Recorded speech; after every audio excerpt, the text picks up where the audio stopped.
I think that spirituality is quintessential for social justice. If one isn't rising, then we're not all rising. We all have to rise together. And so it's really about equity. If you have no concrete understanding of where these practices are coming from, you can't just adopt it because it is a form of cultural appropriation. I think spirituality, this new age spirituality, needs a transformation. It needs an upgrade. It needs an update.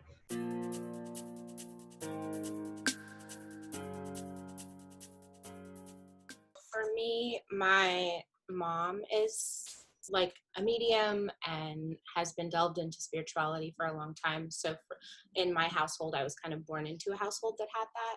We practice Hinduism, so Hinduism is very spiritual. And growing up, my mom would always, whenever we would see a tarot reader, like when I was little, she would always force me to go in and get my palms read or my cards read. For me, astrology, I found it in high school when I was going through a really hard time. And I definitely use it as a coping mechanism for the most part. Honestly, I grew up and like I don't consider my family very religious, but they kind of are. I grew up in a Catholic home to Dominican immigrants. So I was born and raised a Catholic. So my parents are both from Catholic backgrounds, but both very agnostic because they both had some negative experiences with the Catholic Church and things like that. It was just a very big thing in my life. Spirituality was ingrained in me from the beginning, but I guess like a very like devout and religious spirituality. We used to go to church when I was younger, and there was a point where I was in Catholic school. So I feel like a lot of things were like ingrained in me from a young age, not to like religion. Like I always did not enjoy myself with it. I sort of moved to the United States, and because I wasn't around like my grandparents or like or really like anyone who was like super religious, I sort of faded away from like my religiousness. I am a yoga teacher specifically moving with the practice of bhakti. The practice of bhakti is based in devotion and service, or in Hinduism, we know it as seva. And I've been practicing for 10 years now. I've been teaching yoga in this life for 1 year. I went through like a really like emotionally brutal like breakup in my early 20s, and I started going to therapy to kind of get over that. But the therapist was very holistic, and she was like, you know, you need to start exploring like what like God means to you. Like, what does the higher power mean to you? Like, what is your faith system? Like, she could see that I didn't really have a faith base to fall back on. You know, it's been like, what, 5 or 6 years now? Or no, it's been 8 years now with astrology. Oh my gosh. But what I found is that it's helped me connect with other people.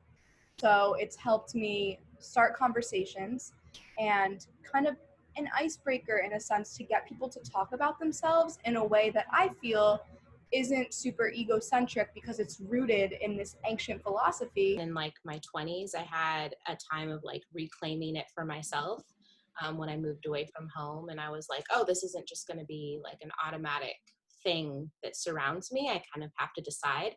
I've recently gotten more into tarot. When I was younger, I used to think it was really stupid, and it was just something my mom would just drag me along, and I would roll my eyes. But I kind of, in times of trouble and where I really feel like I need advice, I like to pull cards. So I finally like went to Salem, and I had like a really crazy tarot reading where I felt very much connected to the world in like a different kind of way than I known before, because honestly before that I just didn't really believe in like anything. But after that I kind of was able to like form my own ideas about just like energy and life and how we're all connected in that sort of way. I think right now I'm trying to build a spiritual connection through like ancestral healing, and also just like trying to commit more to learning more about like indigenous spirituality. People use spirituality to heal. That's a huge part of activism. It's like healing, which is so untalked about, because like I think even before this summer I never really realized that like so much trauma comes with like this job and that sort of thing, because I think a lot of it is just self-reflection to be an activist and to be an advocate for things. Just the activism is mixed with the spirituality helps a lot with compassion and perspective building. And a lot of the times when it comes to advocacy, you can really get bogged down because like especially with protests, you can feel like you don't really accomplish anything, and that like I do work with campaigns and stuff, and that is really, it's really hard to feel like you're actually accomplishing anything. But tying in spirituality just reminds me to be open-minded and to be mindful about like the small things do add up, and what I do does matter, because in the overall grand scheme of things, in the universe as a whole, it does matter. There's like a belief in like spirituality kind of stuff that, you know, with pain and suffering comes your evolution as like a human and stuff.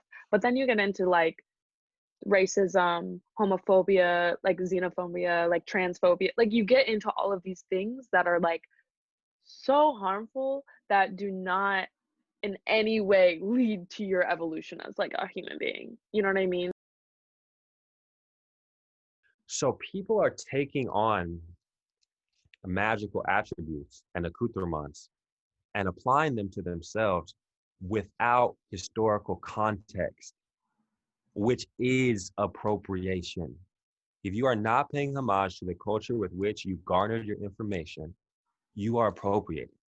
I think there's two different types of, I mean, if I'm just going to say it like frankly, but there's two different types of like white spiritual people. There's people who are actually interested in learning and like actually interested in the magic and in the spirituality of it all.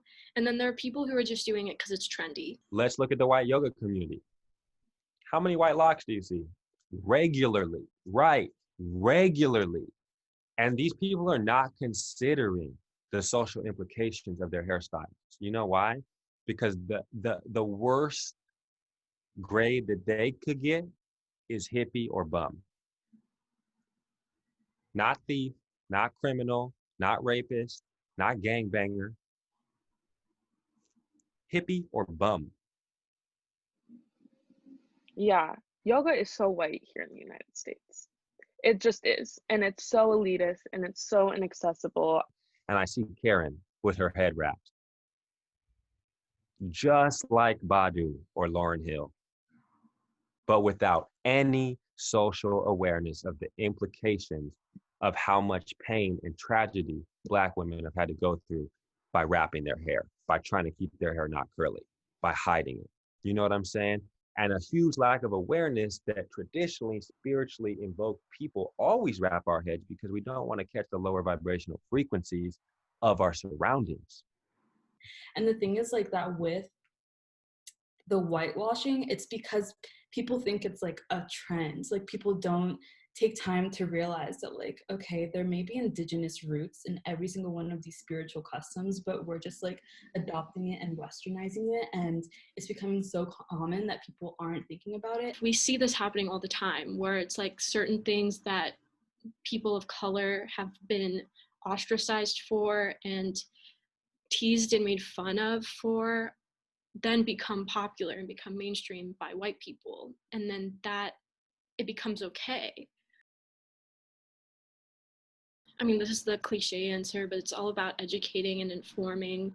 Being able to vocally say like, oh yeah, by being a part of this, like I culturally appropriate. So for me, it's mostly about trying to engage in getting as many, as diverse resources as possible, and giving attention to those resources and letting those people know how much I appreciate them and how much I'm learning from them, and making sure that I go back referencing Vedic astrology often and remind my audience that Western astrology is an appropriation of Vedic astrology. And what I find so interesting specifically about yoga is that when I've said that out loud and even owned it myself, the people that are the most offensive are usually white women that are like, I don't do that. No, this is my practice. You can't take this from me. And I'm like, yo, honey, nobody's trying to take anything from you. Right. Like, I'm just saying we culturally appropriate this and we're still going to do it. But the first step is like just saying that it's something that we do, that we partake in. Yeah. People should do research about it before they outwardly decide to express their spirituality, because these things didn't come out of the blue. Didn't come from someone on TikTok making a tarot video. This stuff has been ingrained in certain cultures and certain societies for hundreds and thousands of years. There's so much richness to the culture and to the practice for these people, and it should be respected. So I think that if you are going to learn another spiritual practice that like doesn't necessarily resonate with your own like cultural, like ancestral background, then it's very important to get connected to someone who is from that background so that they can guide you through it. I truly believe that there is a difference between like certain spiritual practices, understanding like what they mean, and like buying sage, which we know we shouldn't do because like it is like affecting Native American communities, you know. And so it's like, okay, we've got to like come back and look at how to move forward and restructure.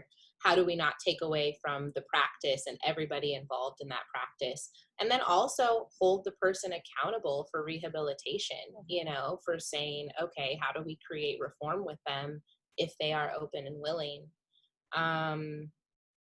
Yeah.